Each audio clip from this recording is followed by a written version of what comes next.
because you can spend all this money and the first 1 or 2 cycles can be unsuccessful. Y'all need to be strong enough to survive that, because it may be unsuccessful on the first and the second round, but that third round you have a beautiful baby. And my thought process of it is,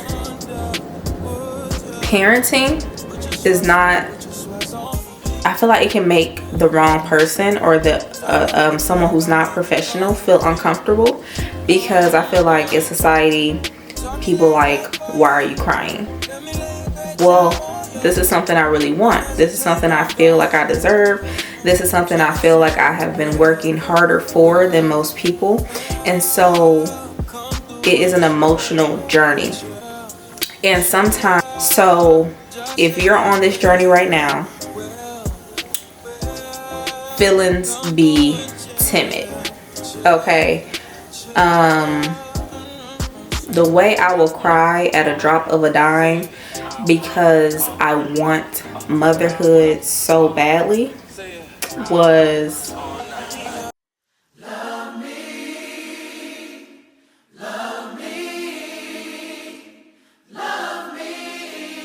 we have had our appointment with the fertility clinic.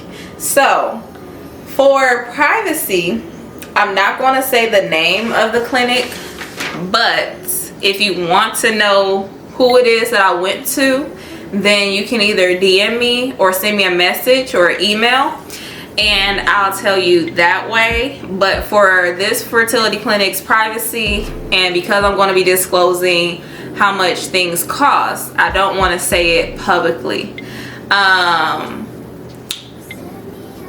If you're new here, welcome to my channel. I'm going to be showing y'all my fertility journey, letting y'all know the ups, the downs.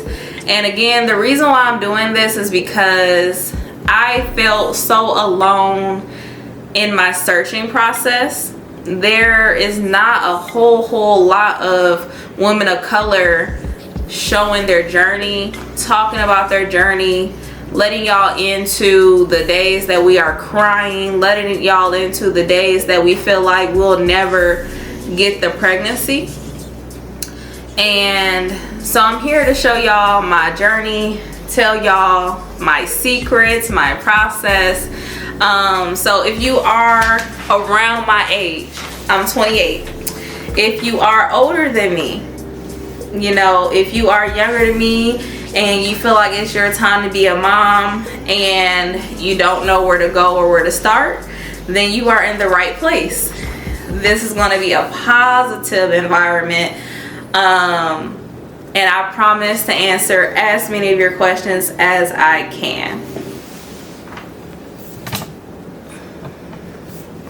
I feel like I was kind of far from y'all. Okay, so I am not a medical professional. If you are new here and you don't know much about me, I am a Algebra 1 teacher or a math teacher. I'm certified 6 to 12. Before that, I was a banker. I haven't done anything with nursing, anything with medicine at all. So I'm giving you my information the best that I can, but also consult with your doctor, do your own research. I just want to serve as a starting point for you. Okay, so first things first. I went to a fertility clinic. The price,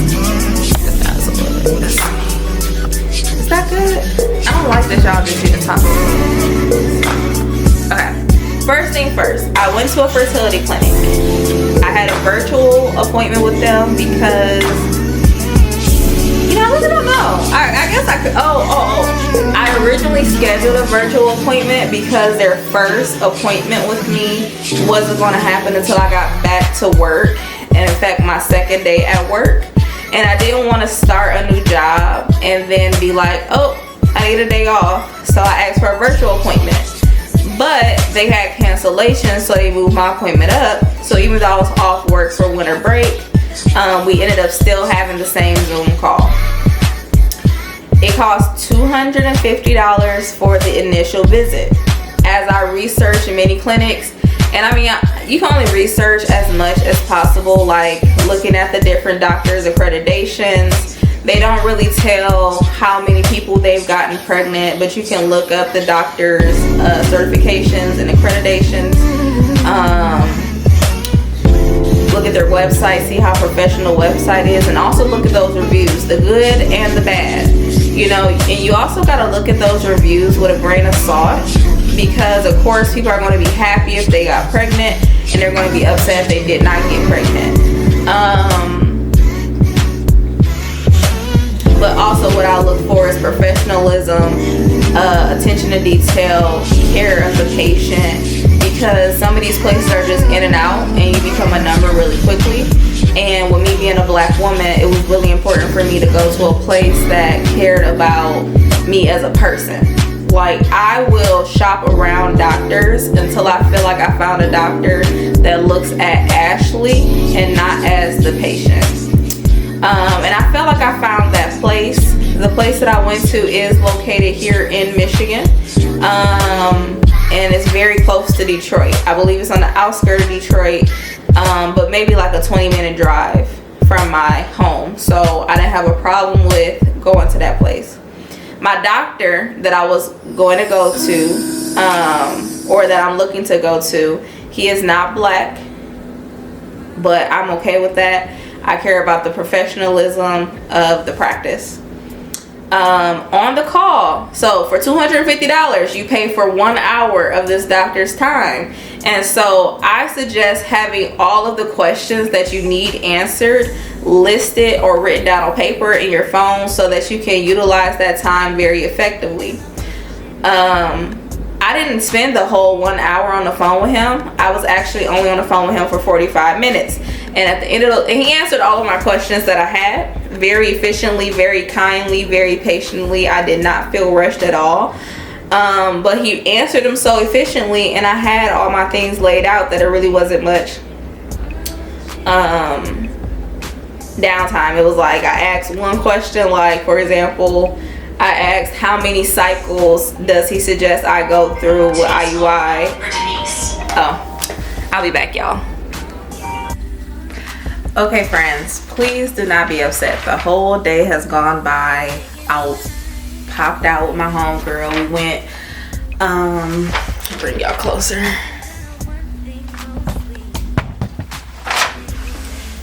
Okay, so the whole day went by. We went to, where did we go? We went out to eat. We got some udon. So if you don't know what udon is a thicker noodle than ramen, and to me it tastes better than ramen. But today I just really wanted some soup and some salt, and that's what we did. Then we went to Kohl's, and all I needed from Kohl's was some lip mask, because I only had like maybe 2 more days of swipes left in my lip mask from Laneige, and we need that for these lips in this winter time, because with me trying to stretch it, I was getting like little pillaways, so that wasn't gonna work. I'm gonna hop back in to where I think I left off. So the doctor was very nice and very optimistic.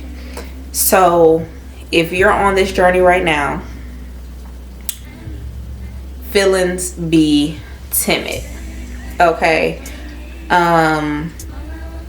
The way I will cry at a drop of a dime because I want motherhood so badly was, I feel like it can make the wrong person or the someone who's not professional feel uncomfortable, because I feel like in society people like, why are you crying?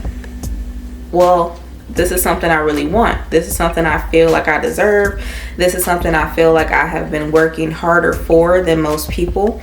And so it is an emotional journey. And sometimes, like, because doctors see so many people, they're like in and out, in and out, in and out. But I mean, it's something I'm working on myself in therapy. It takes me a while to break down my barrier and truly articulate what it is that I'm feeling, what it is that I'm confused by, and what it is that I need. So I do want to say the doctor that I saw for my consultation, very patient. He did not rush me along the conversation. He did not act like he knew what I was about to say. He let me get my full thought out, and he answered it as if it was his first time hearing the question, even though I know that it's not. But just that attention to detail is really important to me. And you may be listening and be thinking like, well, if you want that money, of course he's going to be nice. And that's just not always the case. Sometimes as a black woman, sometimes as a woman, sometimes your situation is not seen as important to the professionals as it is to you. And I think sometimes doctors, when they get so many patients, they get a little bit of arrogance in them, that their time is money and they want to get you in and out the door. But I really felt like if I went over that hour, that my doctor would have sat there very patiently and made sure that all my questions were answered. So that really went a long way with me. So the process. My little TV is on commercial. The process, you know, just an overview, and I can go deeper in this in the comments if you have any questions. So the only thing that your partner really has to do is get a semen analysis. At this particular location, a semen analysis is $200 and it is not covered by your insurance. So you will have to pay for that out of pocket or with a FSA card or HSA card. After your partner gets a semen analysis, then they'll figure out, does your partner have motility issues? That mean, are they swimming correctly? Morphology issues, are they forming the head and the tail? Is there a correct pH? Is there a healthy amount? Because again, I'm not a medical professional, but how I understand it is the egg's main goal, and like the things around the egg protecting the egg, their main goal is to kill the semen. And so you need enough strong semen to attack the egg, because it's a constant battle. And then you need a good pH balance. So that's what your partner has to do. And I also have tips on how to improve all of these things. What the woman has to do is, when she comes on her menstrual, the very first day of the bleed, you need to call the doctor. They will schedule you to come into the office either that next day, or if it's like a Friday, like you come on your menstrual on that Thursday or Friday, then you'll come in that Monday. When you're on your menstrual, they are then going to do an ultrasound, and they're going to check your tubes and make sure your tubes are open, and they're going to check your eggs to make sure you have at least 10 eggs in total. That's what they need at that clinic. So the younger you are, the more eggs you produce each month, and the stronger your eggs are expected to be. So my doctor, he said as long as we have 10 eggs, we'll be in good shape. Strong sperm will be in good shape. Now, if you get a semen analysis and something is off, that's when they start prescribing supplements. Typically, unless it's like an extreme case, the doctor won't prescribe medication that is like behind the counter that you need like a prescription for. Most of it is just vitamin supplements, and the ones that were recommended if this caused an issue was CoQ10, vitamin D and C for the men, and for the women to take CoQ10, vitamin D and C, and a prenatal with folic acid. There's a bit of a debate on whether or not folic acid is good. You have some people believing that folic acid causes autism in children, and you have some people who, you know, just listen to the doctor. Everyone, commercials, doctors all say folic acid. I'm going to take a prenatal with a folic acid. It's supposed to like make sure that the brain forms correctly. I feel like because this is my first pregnancy, I just want to make sure that I'm doing everything that the doctor tells me. And since the doctor is God sent and the only one who has the expertise in me having this baby, I'm just going to take my OBGYN's advice when it's time, because I didn't go to school for that. I wouldn't want nobody coming in my classroom telling me that there's a better way to teach math. So this is your expertise. I have no choice but to trust you. The only time that you will be prescribed medication is if the office cannot find your ovulation window. And if they can't find your ovulation window, they'll either give you Clomid or another drug. So, but basically the drug triggers your ovulation. And then if you still don't ovulate, you have like a few months with Clomid and that other medication to try to trigger the ovulation. Obviously, after a certain amount of cycles, because you can only take Clomid so often, there's a chance that you'll have to be promoted to IVF. And also, fair warning, because every doctor says it, Clomid gives you a chance of having twins. So take with that information that you may. If you're scared to have a twin, if you just want one baby, there's a chance that with that medication you may have a baby or a twin. And I have my little notes here, make sure I'm covering everything. Also, they're going to check your tubes when you go in there. If your tubes are closed, you're automatically promoted to IVF. If your tubes are open and your ovaries are creating at least 10 eggs a month, then you're able to do IUI. And this particular clinic suggested that you don't do IUI more than 6 times. If it doesn't work after 6 times, then you need to go to IVF. Now, what are the likelihoods of getting pregnant? With each cycle with IUI, you have a 15 to 20% chance of getting pregnant. The younger you are, the higher the chance.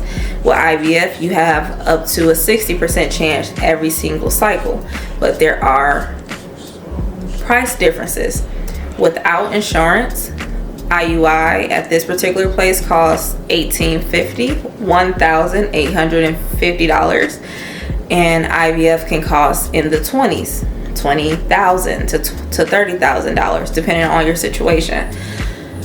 So, but if you can find a job that has health insurance that covers it, we estimated that the IUI cost will be brought down to about $800 per cycle. IVF, there is not an insurance that I know of that covers IVF. If you have to go the IVF route, you will be paying cash out of pocket. So yeah, that's all the information that I got from my meeting with the specialist, the fertility specialist. If you are thinking about meeting with a fertility specialist, maybe you can use this information to cross-reference the information they're giving you, because it seems like every single fertility clinic charges a fee for an initial visit. The fee can get hefty, and that's the thing that people talk about when they talk about this journey. It adds up. Everything costs money with fertility. It's so sad how extreme the costs are, especially when there's such a parameter on they don't want anyone to abort babies. They don't want, but these people are trying to have babies, and y'all make the barrier to entry so high, and that can be discouraging. But the only thing I can suggest right now, if you are at this process in your journey, is to start saving every single paycheck. Talk to your insurance provider and see what exactly do they cover, what evaluations, because a lot of this upfront costs are the testing. So you have labs, so that's your blood work. You have ultrasounds, medications. I think he said there were 4 different tests I would have to take before starting the IUI, but you only had to take it once a year. But those tests alone without insurance is about $3,000. But most insurances cover the testing part of fertility, and they may cover some percentage of IUI. My particular one covers 50%. So all you have to do is contact your insurance company and find out how much they cover and what do they cover with fertility. ChatGPT is a great resource to use because they will frame the conversation for you. And that way, if you don't know the verbiage, it will literally write you a script in the language that those people at, let's say you have Blue Cross or Aetna, the jargon that they need to hear so they can answer your questions effectively.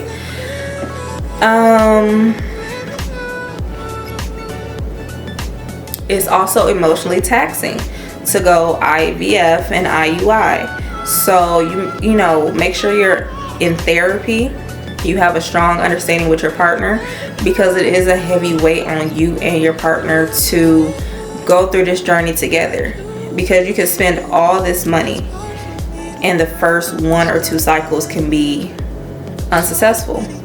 Y'all need to be strong enough to survive that, because it may be unsuccessful on the first and the second round, but that third round you have a beautiful baby.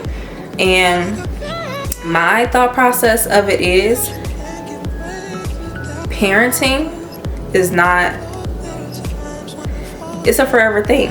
You know, as long as you are on this earth, you are to take care of that child, love that child, forgive that child. And so if the process to bring this child takes a few rounds, weather the storm. You know, find your support group, because there are a lot of women who are going through this exact same journey, but it's so taboo to talk about the hard days. It's so taboo to let somebody know, I just got done crying, girl. I'm talking about snot coming down my nose, tears out my eyes, wanted to yank out my edges. No one really wants to talk about that. But when you are successful, because one day you will be successful, it's like, then people are being honest about the journey and the trials and the tribulations they went through. But we got to do a better job of forming the community through the process. And so if you are still here, I appreciate you. I want you to know you are seen and you are not by yourself, that I'm praying for you, and I know you're praying for me.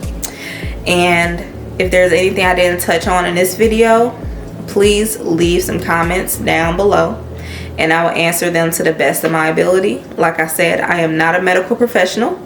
I'm just someone who wants to be a mom, a mother, a nurturer, and a lover in this world. And like I said, I looked for this community, and so I didn't really find it, and so I want to provide it. Thank you for watching. Like, comment, and subscribe, and I'll be back with another video to update y'all on the journey.